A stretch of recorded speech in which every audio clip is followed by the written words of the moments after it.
Оқушылар, сәлеметсіздер ме? Бәлеп жүремге жазыласыздар ма, оқушылар? Видеоның астында подписаться деген бар және лайк деген бар. Сіз менің еңбегімді бағалап кетті деген сөз. Зат есімнің сұрақтары: кім, кімдер, не, нелер? Зат есім заттың, ұғымының, құбылыстың атын білдіретін сөз табы. Тұлғасына қарай: негізгі зат есім, бөлшектеуге келмейтін түбір зат есім. Мысалы, жер, сүт, адам. Туынды зат есім, түбірге жұрнақ жалғану арқылы, мысалы, достық, балықшы, тазалық, сыпырғыш, қыстау. Құрамына қарай: дара зат есім, бір ғана түбірден тұрады. Мысалы, жұлдыз, жолаушы. Күрделі зат есім, кемінде екі түбір сөздерден тұрады. Мысалы, балмұздақ, қазыму, мәдениет үйі, ақтөбе, қазақ тілі. Жалпылай немесе жекелей атауына қарай: жалпы зат есім, бірнеше затқа ортақ атаулар. Мысалы, өзен, адам, доп. Жалқы зат есім, белгілі бір затқа ғана берілген атаулар. Мысалы, Мәскеу, Мұхтар Әуезов, Азия, Астана. Мағынасына қарай: деректі зат есім, көзбен көріп, қолмен ұстауға болатын зат атаулар. Мысалы, қағаз, қалам, үй. Дерексіз зат есім, тек оймен, ақылмен ғана сезіп білетін сөз атаулар. Мысалы, ой, махаббат, сезім, арман. Зат есім жалпылай немесе жекелей аталуына қарай: жалпы есім, жалқы есім. Жалпы есім, мысалы, қала, өзен, тау, кітап, кісі. Жалқы есім, мысалы, Алматы, Ертіс, Алатау, Абылай. Зат есім тұлғасына қарай: негізгі туынды, жер, су, қала. Туынды, оқушы, айтыс, білім. Зат есім құрамына қарай: дара зат есім, күрделі зат есім. Дара зат есім бір ғана түбірден тұрады. Мысалы, от, ара, қант, оқушы. Күрделі зат есім кемінде екі сөзден тіркесу арқылы жасалады. Мысалы, мәдениет үйі, ата-ана.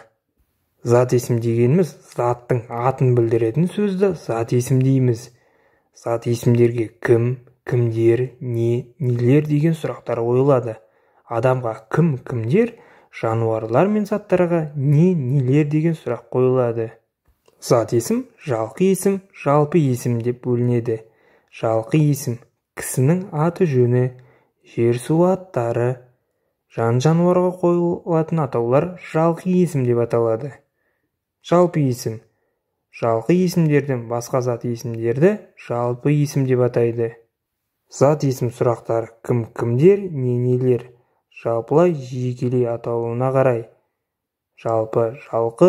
Тұлғасына қарай: туынды, негізгі. Құрамына қарай: дара, күрделі. Мағынасына қарай: деректі, дерексіз. Зат есім кім, не. Зат аты кімдер, нелер. Жекеше, көпше. Жалқы, жалпы. Негізгі, туынды. Зат есім заттың, ұғымының атын білдіретін сөз табы. Кім, не, кімдер, нелер сұрақтарына жауап береді. Зат есім заттың атауы, ұғымның атауы, құбылыстың атауы. Заттың атауы. Мысалы, ағаш, бал және тағы басқа. Ұғымның атауы. Мысалы, қуаныш, ақыл, білім және тағы басқа. Құбылыстың атауы. Мысалы, боран, жаңбыр және тағы басқа. Жалқы зат есім жеке, дара заттарға берілген атауларды жалқы есім дейміз. Мысалы, Розалина торты, Қаратөбе ауылы, Сайрам ауылы, Малика. Зат есім жалпылай немесе жекелей аталуына қарай: жалпы есім, жалқы есім. Жалпы есім, мысалы, қала, өзен, тау, кітап, кісі. Жалқы есім, мысалы, Алматы, Ертіс, Алатау, Абылай. Зат есім заттың атын білдіреді. Сұрағы: кім, не. Дара зат есім бір сөзден болады. Негізгі зат есім түбір күйінде болады. Ән, үй, бұлт, от. Жұрнақты сөздер. Туынды зат есім жұрнақты сөздер: тілші, гүр, іл, жетіген, кезекші. Күрделі зат есім бірнеше сөзден болады. Біріккен сөзді: ақтау, аққу, асанәлі. Қос сөзді: ата-ана, киім-кешек, бала-шаға. Тіркескен сөзді: Абай Құнанбаев, Каспий теңізі. Қысқарған сөзді: қыр, қазми, пединститут. Жалқы зат есім жеке заттарға берілген атау. Асқар, Астана қаласы, Қарақия, бәйтерек сауда кешені, шерқала мейрамханасы. Жалқы зат есімдер барлық уақытта бас әріппен жазылады. Жалпы зат есім жалқы есімдерден басқа заттарға берілген атау.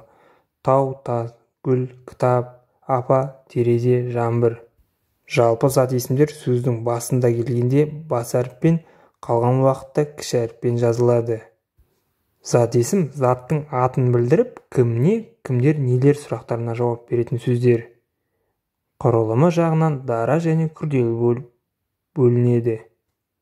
Оқушылар, осы видеоға лайк басып, подписаться басасыздар ма? Өтініш.